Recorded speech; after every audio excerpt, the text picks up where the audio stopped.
सहरी के ताल्लुक से चंद सवालात आपसे करने हैं। सहरी नहीं कर सके तो अब रोज़ा किस तरह जारी रखें? सहरी तो पानी पीकर भी हो सकती है, एक खजूर खाकर भी हो सकती है। सहरी रोज़ा रखने वाले के लिए सुन्नत है। अगर सहरी के बगैर भी कोई रोज़ा रखता है, रोज़ा हो जाता है। जो लोग बगैर सहरी के रोज़ा रख लेते हैं, क्या वो गुनहगार हैं?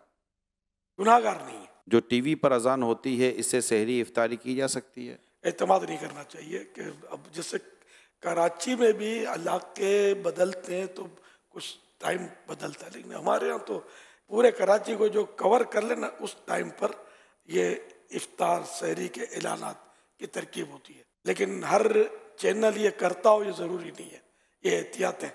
क्या सहरी करने के बाद दुआ कबूल होती है? सहरी के बाद दुआ कबूल होती है। सहरी किस चीज़ से करना सुन्नत मुबारक है? खजूरों का तो हदीस पाक में तज़किरा है। अल्लाह पाक के प्यारे हबीब सल्लल्लाहु अलैहि वसल्लम ने इरशाद फरमाया, निअमत सहूर तमर, यानी खजूर बेहतरीन सहरी है। सहरी का वक्त ख़त्म हो रहा हो तो टूथ ब्रश कर सकते हैं? टूथ ब्रश अगर टूथ पेस्ट भी साथ में है तो देख लें कि मुंह में जायका ख़त्म हो रहा हो तो? वही बोल रहा हूँ कि अगर टूथ पेस्ट भी लगाया तो मुंह में हो सकता है कि वो जायका उसका रह जाए और फिर थूक निकले उसका। तो ये क्योंकि इसकी टूथपेस्ट की जो जायका टेस्ट जो है ना वो आसानी से जाता नहीं है, देर लगाता है। इसलिए एहतियात इसी में के रिस्क ना ले। कुछ देर पहले कर लें? इतनी देर पहले कर ले कि मुंह का जायका वो नॉर्मल हो जाए। क्या सहरी के लिए सोना ज़रूरी है? सहरी के लिए सोना शर्त नहीं है। गुस्ल फ़र्ज हो तो क्या सहरी कर सकते हैं? क्या रोज़ा भी रख सकते हैं? हाथ धोकर कुल्ली करके सहरी कर सकते हैं। अगर किसी ने रोज़ा भी रखा इस हालत में तो रोज़ा फ़र्ज अदा हो जाता है उसका। लेकिन ये कि अगर नमाजें भी कज़ा हो जाती हैं तो फिर तो सख्त गुनाहगार है। सहरी का अफजल वक्त कौन सा है? सहरी में ताख़ीर करना, लेट करना ये मुस्तहब है, मगर इतनी ताख़ीर भी ना की जाए कि सुबह सादिक का शुबा होने लगे, डाउट होने लगे।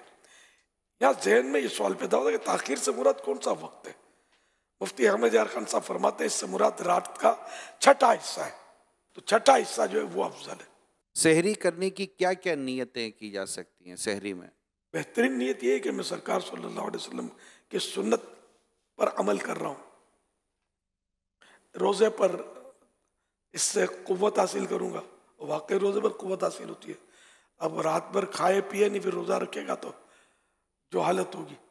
जब भी खाना खाएं कोई मतलब ऐसी चीज़ जिससे क़ुव्वत हासिल होती हो तो फिर उसमें ये नियत इतनी कम से कम नियत कर लेनी चाहिए कि इबादत पर क़ुव्वत हासिल करने के लिए खा रहा हूँ।